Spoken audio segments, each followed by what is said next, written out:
Reka mbasuhuze kandi mbifurize kugubwa neza aho muherereye hose, mbibutsa ko ngiye kubagezaho amakuru mashya. Inkuru ya mbere ngiye guheraho rero ni ya hano bajya bavuga ngo ujya gutera uburezi arabwibanza. Ngiye guhera ku nkuru yacu hano mu Rwanda, aho Perezida wa Repubulika Paul Kagame yashimiye ababyeyi bashishikarije abana babo kwinjira muri RDF. Umukuru w'igihugu akaba n'umugaba mukuru w'ikirenga w'ingabo z'u Rwanda, Perezida Paul Kagame yashimiye ababyeyi bashyigikiye bakanashishikariza abana babo kwinjira mu mwuga w'igisirikare. Yabivugiye mu kigo cy'ishuri rya gisirikare cya Gako mu ntara y'Iburasirazuba kuri uyu wa mbere tariki ya 15 Mata mu mwaka w'ibihumbi 2024, ubwo yari mu muhango wo kwinjira kw'abofisiye bashya basaga 600 binjiye mu ngabo z'u Rwanda. Yashimiye aba bofisiye bashya kuba barahisemo gukorera igihugu cyabo cy'u Rwanda mu ngabo z'igihugu no kuba bararangije amasomo yabo neza. Yaboneyeho kandi gushimira ababyeyi bashyigikiye bakanashishikariza abana babo kwinjira muri uyu mwuga w'igisirikare. Abanyeshuri bose hamwe basoje amasomo yabo ni 624, harimo abakobwa 51 ndetse n'abofisiye bato 53 bize mu bihugu by'inshuti byose n'u Rwanda, bakaba bari mu byiciro bitatu. Icyiciro cya mbere kigizwe n'abanyeshuri 102 bize amasomo y'umwuga wa gisirikare babifatanyije n'amasomo ya kaminuza y'u Rwanda bahesha impamyabumenyi y'icyiciro cya kabiri cya kaminuza. Icyiciro cya kabiri kigizwe n'abanyeshuri 522 bize umwaka umwe amasomo ajyanye n'inyigisho z'umwuga wa gisirikare gusa. Iki cyiciro kigizwe n'abari basanzwe ari abasirikare bato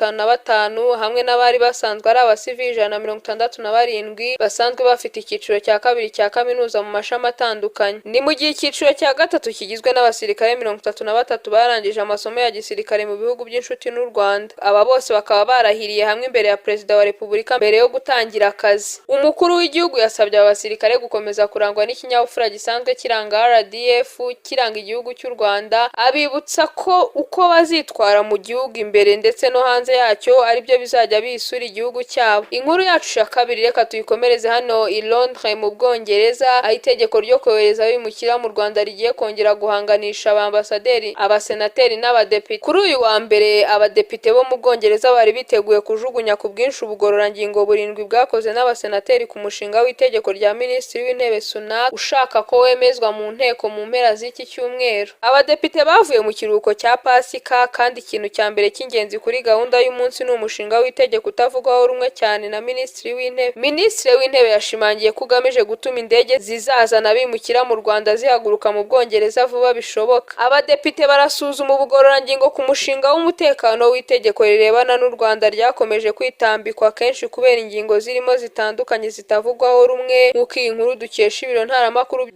by'Ubwongereza Reuters ivuga. Uyu mushinga w'itegeko kandi ngo ugamije guhagarika ubwato buto bwambukana abasaba ubuhungiro n'abimukira mu Bwongereza binyuranyije n'amategeko, mu gihe guverinoma igerageza kugenzura abinjira n'abasohoka mu gihugu. Ariko kugeza ubu ntibiramenyekana neza niba guverinoma yarashoboye kubona kompanyi y'indege iyo ari yo yose ishobora kuzifashishwa mu kuzana abimukira mu Rwanda. Ni mu gihe sosiyete zimwe zirimo Rwandair bivugwa ko zabyanze, cyangwa iyo politiki yafashwe mbere n'urukiko rw'ikirenga nk'itubahirije amategeko ishobora kongera kudindizwa n'inkiko. Guverinoma irashaka gukuraho impinduka zakozwe n'abagize inteko ishinga amategeko bifuza ko hubahirizwa amategeko, harimo nk'itegeko risaba kubahiriza amategeko y'imbere mu gihugu ndetse n'amategeko mpuzamahanga.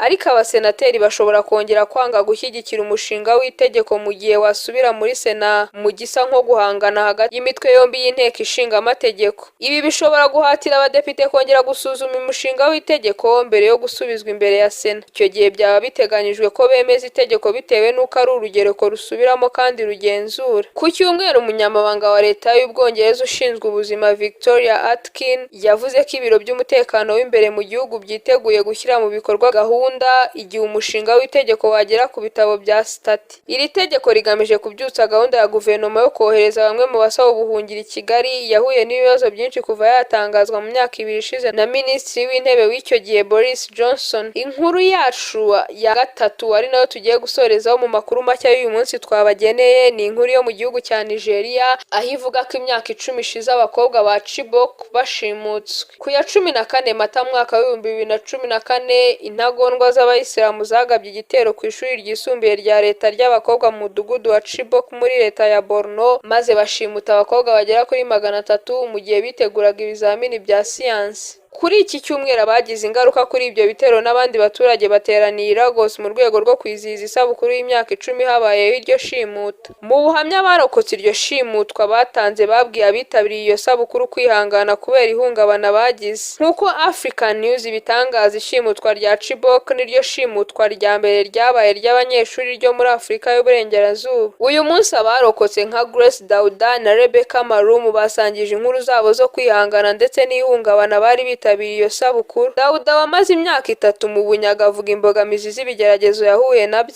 Dauda kandi yamaze imyaka 3 afunzwe. Igitiza imirindi rishimutwa ry'abanyeshuri muri Nigeria nuko imitwe yitwaje intwari igenda ibabonamo uburyo bwiza bwo kwinjiza amafaranga yo gutera inkunga ibindi byaha no kugenzura imidugudu yo mu gihugu hamwe no mu majyaruguru y'uburengerazuba bwa Nigeria. Ubushakashatsi ikigo cy'umuryango w'abibumbye cyita ku bana cyo muri Nigeria cyakoze buvuga ko ikibazo cy'ishimutwa ry'abanyeshuri kigihari mu mashuri menshi. Yendi Jocelyn Uwizeyimana mbashishikariza gukora like, subscribe, share na comment kugira ngo mukomeze mugezwaho amakuru mashya. Ndabashimiye.